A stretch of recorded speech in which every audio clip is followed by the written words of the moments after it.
کیا تمہارے نزدیک شخصیت کا دفاع یہ شریعت پر مقدم ہے؟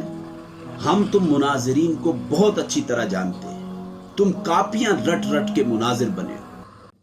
اچھا، تو یہ مولوی صاحب عبد الواحد قریشی صاحب پر اعتراض کر رہا ہے کہ آپ شخصیت کو شریعت پر مقدم مانتے ہو، کیونکہ جب شریعت کی دفاع کی بات آ جائے تو آپ غائب ہو جاتے ہو، لیکن شخصیت کی دفاع کی بات آ جائے تو آپ ویڈیوز پہ ویڈیوز بناتے ہو۔ یہ اعتراض کرتا ہے۔ خیر وہ تو الگ موضوع ہے، وہ شریعت پر کتنی ویڈیوز وہ بناتا ہے، کیونکہ وہ مناظر ہے، اس چیز وہ یہ کام ہے اس کا، لیکن میں وہ نہیں چاہتا۔ میں صرف ایک بات اس پہ بات کرنا چاہتا ہوں کہ وہ کہتے ہیں کہ آپ شخصیت کو شریعت پر مقدم مانتے ہو۔ تو میں یہ کہتا ہوں کہ دیکھو، آپ شخصیت کو شریعت کے مقابل کیوں لے کے آتے ہو؟ اگر آپ شخصیت کو شریعت کے مقابلے میں لے کے آتے ہو تو پھر تو آپ صحابہ کے دفاع کا حق بھی نہیں رکھتے، کیونکہ شریعت سے تو کوئی بالا تر نہیں ہے، شریعت پر کوئی مقدم نہیں۔ ہاں، اگر ایک شخصیت ہے وہ قرآن اور حدیث اور دین کے اصول کے خلاف بالکل بات اور عمل نہ کرتا ہو اور حق پر قائم رہتا ہے، تو بالکل شریعت اور اس کا کوئی تصادم ہی نہیں ہے، تو اس کا دفاع بالکل جائز ہے۔ جیسے اگر کوئی عالم دین ہو یا ایک سیاسی شخصیت ہو، وہ دین پر قائم ہو، حق بات کرتا ہو، مساجد اور مدارس کی دفاع کی بات کرتا ہو، ناموس رسالت اور ناموس صحابہ کی بات کرتا ہو، وہ تو چھوڑ آپ کی پگڑی اور داڑھی کی حفاظت کی بات کرتا ہو، تو کیا ہم اس کا دفاع نہیں کریں گے؟ ہاں، اور اس کے مقابلے میں اس پر بے جا تنقیدات کی جا رہی ہو، اس کی بات کو توڑ مروڑ کر پیش کیا جا رہا ہو ہر جگہ پہ، تو کیا ہم اس کے دفاع کا حق نہیں رکھتے؟ میں یہ پوچھتا ہوں آپ سے، کیوں نہیں رکھتے؟ یہ تو بالکل اسلامی تعلیمات کے مطابق ہے، جائز ہے، بلکہ ہاں بعض اوقات تو یہ چیز واجب بھی ہو جاتی ہے کہ آپ اس پہ بے جا تنقیدات کرتے ہو، وہ آپ کے لیے لڑتا ہے، آپ کے لیے سب کچھ کرتا ہے، اور آپ اس پہ بے جا تنقیدات کرتے ہو تو ہم تو اس کے دفاع کا حق رکھتے ہیں، اور یہ بات میں شریعت سے ثابت کروں گا آپ کو۔ اللہ جل شانہ قرآن میں فرماتا ہے، یا ایھا الذین آمنوا کونوا قوامین بالقسط۔ اس آیت کا مفہوم ہمیں یہی چیز بتلاتا ہے کہ عدل کا تقاضا یہی ہے کہ جس پر ظلم کیا جائے یا اس پر بے جا تنقیدات کی جائے، اس کی دفاع بالکل جائز ہے۔ قرآن کی تعلیمات ہے یہ، قرآن کو سمجھو، آپ نے قرآن کو پڑھا ہی نہیں ہے۔ آگے جا کے رسول اللہ مبارک فرماتا ہے، بخاری شریف کی حدیث ہے، انصر اخاک ظالما او مظلوما، تو کہ اپنے بھائی کی مدد کرو، خواہ وہ ظالم ہو یا مظلوم ہو۔ صحابہ نے عرض کیا، اللہ کے رسول، مظلوم کی تو بات سمجھ میں آتی ہے، لیکن ظالم کی کس طرح مدد کریں؟ اللہ کے رسول نے فرمایا کہ اس کو ظلم سے روک دیں۔ تو مفتی عبد الواحد قریشی صاحب بالکل اسی حدیث پر عمل کر رہا ہے، مظلوم کا دفاع کر رہے ہیں، مولانا فضل الرحمان صاحب کا۔ مظلوم کا مطلب یہ نہیں کہ آپ ڈنڈا اٹھاؤ کسی کو مارو اور وہ مظلوم ہو گئے، نہیں۔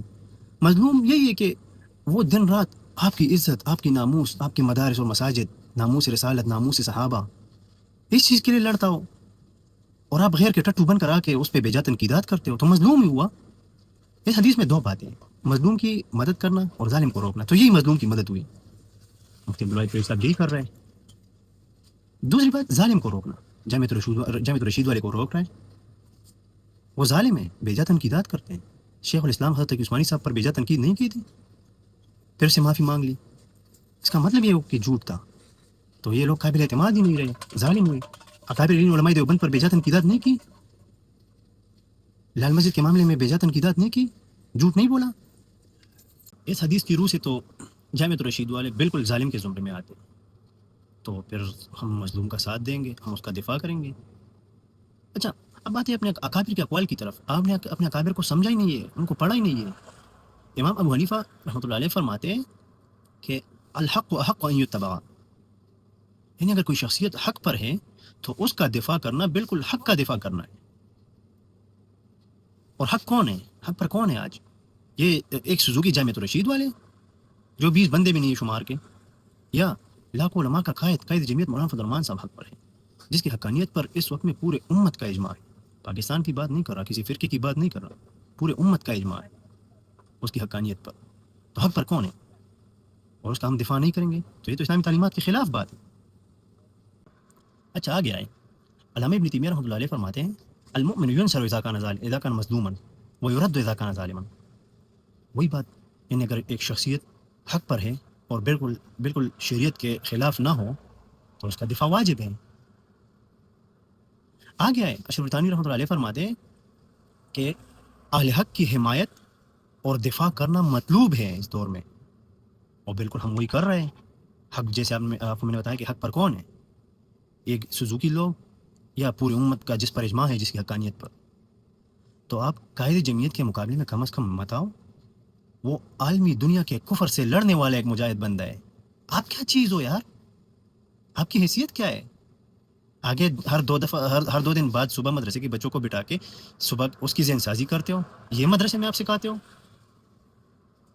یہ آپ جس مدرسے میں بیٹھے ہو، یہ جو ڈبل چادریں اور سفید پگڑیاں پہنیے، یہ قائد جمعیت کے مرہون منت ہے. 2 دن بھی یہ چیز نہیں رکھ سکو گے آپ. آپ غیر کے ٹٹو مت بنو، اس کے مقابل بالکل مت آؤ. آپ اس کے مقابلے کے ہو ہی نہیں.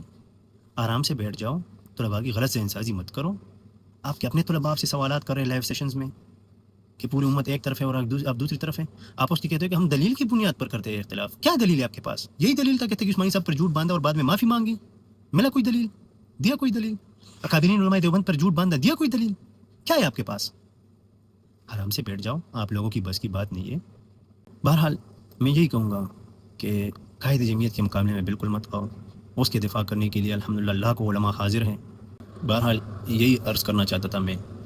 باقی اللہ جل شانہ قائد جمعیت حضرت مولانا فضل الرحمان صاحب کی حفاظت فرمائے اور اللہ ہم سب کو حق کا ساتھ دینے کی توفیق عطا فرمائے. ما علینا الا البلاغ.